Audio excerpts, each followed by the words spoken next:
Welcome Gangasagar. বন্ধুরা, 2024 সালে সাগর তীর্থে তোমরা কিভাবে যাবেন চলুন জেনে আসা যাক ও কোথায় থাকবেন।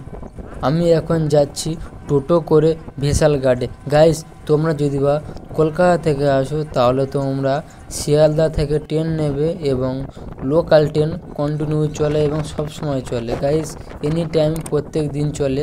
তো তোমরা ওখান থেকে ট্রেন ধরবে, ট্রেন ধরে তোমরা কাকদ্বীপ স্টেশনে নামবে। আমি এখন উঠে পড়লাম ভেসালে। গাইস, আমার ভেসাল ভাড়া নিল কচুবিহার ঘাটে যেতে 10 টাকা করে টিকিট।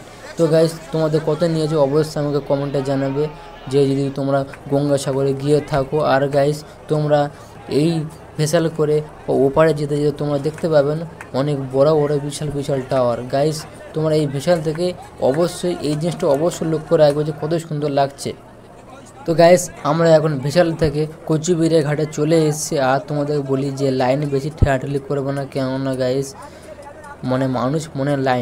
মানুষ এত লাইন দিতে পছন্দ করে না যে ঠেলে তোমাকে ফেলে দিবে। তো তোমাদের বলবো যে ভেসাল থেকে লাভার সময় সাবধানে লাভবে। অসাবধান হলে গাইস তোমরা পায়ের তলা চাপা পড়বে।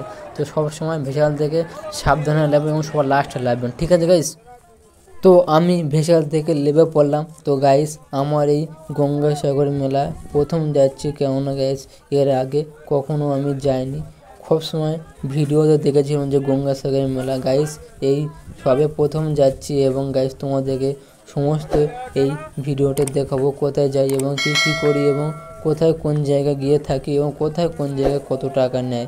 তো গাইস, এখন আমরা এখান থেকে যাব স্ট্যান্ডে। ওখান থেকে বাস পাওয়া যায়, ম্যাজিক পাওয়া যায়, টোটোও পাওয়া যায়। তো ভাবছি গাইস টোটোয় যাব। তো চলো গাইস, টোটো আমি গঙ্গাসাগরে চলে এসেছি এবং আমার ভেসাল ঘাটা থেকে এখানে আসতে টোটো ভাড়া নিল 50 টাকা করে। গাইস, মন্দিরটা কেমন লাগছে অবশ্যই কমেন্টে জানাবে। আর গাইস বলছি, প্রতি সিজনে ভাড়া চেঞ্জ হয়। তাহলে গাইস আমি ডিসক্রিপশন বক্সে আমি আমার টোটোওয়ালার নাম্বার লিখে দেবো, তোমরা ওখান থেকে ফোন করে কোন সিজনে কিরম ভাড়া অবশ্যই জেনে নিবে। তো গাইস, আমার পাশে অনেক রকম গান চলছিল, কেননা গাইস মেলার সময় অনেক রকম গান চলে। ওই জন্য করে আমি যেসব ভয়েসগুলো দিচ্ছি বাইরে থেকে তার জন্য সরি, কেননা গাইস আমার কপিরাইট কিরম পড়তো।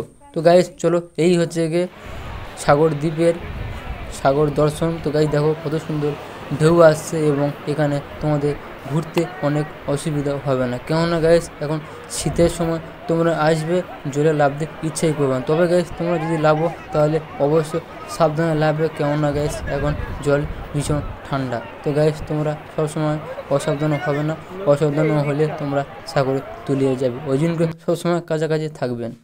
তো গাইস, সন্ধ্যা হয়ে গিয়েছে এবং কত ভক্তগণ দেখো এখানে এসছে, ভিড় জমাচ্ছে গঙ্গাসাগরে তীর্থে। তো বন্ধুরা, তোমরা আসুন এবং দেখুন গঙ্গাসাগরে সাগর মেলা। গাইস, মকর সংক্রান্তিতে তোমরা যদি গঙ্গাসাগরে আসো তাহলে তোমরা কোনো ঘর ভাড়া রুম বুক পাবে না, কেননা গাইস এখন মেলা সিজনে কোথায় কোনো জায়গায় রুম এবং হোটেল ভাড়া পাওয়া যায় না। তো গাইস, তোমরা যদি আসো তাহলে আগে থাকতে রুম বুক করে অনলাইনে তোমরা পেমেন্ট করে আসতে পারো। গাইস, আমি সমস্ত হোটেল বুকিংয়ের নাম্বার এবং লিঙ্ক আমি আমার ডিসক্রিপশন বক্সে দিয়ে দেবো, তোমরা অবশ্য দেখে নেবে এবং ফোন করে জিজ্ঞেস করে আসবে, কেননা গাইস সবসময় রুম অ্যাভেলেবেল পাওয়া যায় না।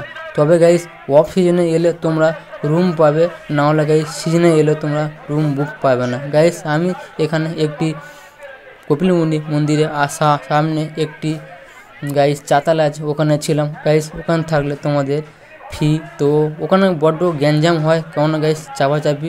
তো গাইস ম্যানেজ করতে হবে মেলার সময়। যদি তোমরা মেলার বাইরে আসো তাহলে তোমরা রুমে থাক। আর গাইস, তোমরা যদি মনে করো যে আমি ভুল কথা বলছি, তোমাদের ভাই ভুল বলছে, তাহলে গাইস তোমরা অবশ্যই গঙ্গাসাগরে না ঘর ভাড়া করে তোমরা গিয়ে ডাইরেক্ট রুম বুক করে দেখো। তবে গাইস আমি ফেঁসে গেছি, ওই জন্যকে তোমাদের জানাচ্ছি যে গাইস তোমরা আগে থেকে রুম বুক করে যাবে। ডিসক্রিপশন বক্সে আমি নাম্বার দিয়ে রেখেছি, হোটেল বুকিংয়ের নাম্বার। তবে গাইস তোমরা সবসময় বলছি যে গাইস তোমরা রুম বুক আগে থাকতে করে যাবে, নাহলে গাইস তোমরা গঙ্গাসাগর মেলাতে কোনো হোটেল পাবে না। তবে গাইস এই হচ্ছে অসুবিধা, আর কোনো অসুবিধা নয়। তোমরা এই এখানে এসে তীর্থস্থানে এসে তীর্থ করে যান এবং গঙ্গা স্নান করে যান। আর গাইস তোমরা যদি আমার এই ইউটিউব চ্যানেলে নতুন হয়ে থাকো তাহলে চ্যানেলটিকে সাবস্ক্রাইব করে তোমার ভাইয়ের সাথে থাকো। আর গাইস বলছি যে তোমরা রুম বুক করার সময় অবশ্যই আধার কার্ড আনবে, আধার কার্ড না আনলে তোমাদের রুম বুকিং হবে না।